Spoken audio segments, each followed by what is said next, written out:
MSCASEin avulla ollaan saatu nopeutettua asiointia tuolla meidän vaaka-asemalla, ollaan säästetty aikaa ja myös virheet vähenee, eli tieto on luotettavaa. Mä oon Anna Nevalampi, toimin käyttöinsinöörillä täällä MSO Ekoteollisuuskeskuksessa HSY:llä. Helsingin seudun ympäristöpalvelut kuntayhtymä tuottaa erilaisia vesi- ja jätehuoltopalveluita sekä seudullista tietoa täällä pääkaupunkiseudulla.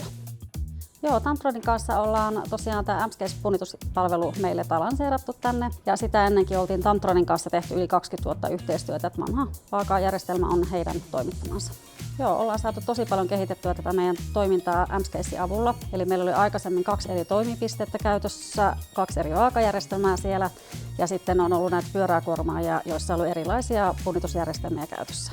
MSCASEin avulla saatiin yhdistettyä nämä kaikki eri järjestelmät yhteen samaan tietokantaan ja on helpottanut ihan huomattavasti meidän raportointia, materiaalivirtojen seuraamista, varastokirjanpitoa, säästänyt paljon meidän manuaalista työtä, mitä me tehtiin. Käytettiin erilaisia Exceleitä ja etuna tässä on ollut kyllä se, että ollaan saatu näitä resursseja käytettyä sitten niin kuin muissa tehtävissä, jotka on vapautunut sitten tuolta vaaka-aseman punnituksesta, jota ennen tehtiin tosiaan ihan manuaalisesti. Joka kuorman kanssa otettiin ihan jätelajit ja osoitteet kirjattiin ylös. Nyt ne toimii punnituskoodin avulla sitten aika helposti.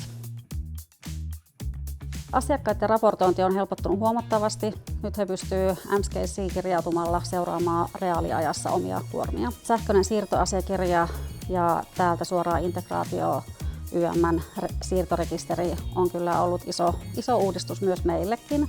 Että ollaan saatu kyllä hyvä moderni punnituspalvelu meille käyttöön, joka sitten tuottaa just hyvää ja luotettavaa raporttia ja analyysiä meille. Et meillä on kyllä käyttäjät kehuneet sitä, että sieltä on helppo löytää tietoja ja suosittelen ehdottomasti MSCASE-punnituspalvelua muillekin toimijoille, että on todella helppokäyttöinen niin kuljettajille kuin käyttäjille ja asiakkaille.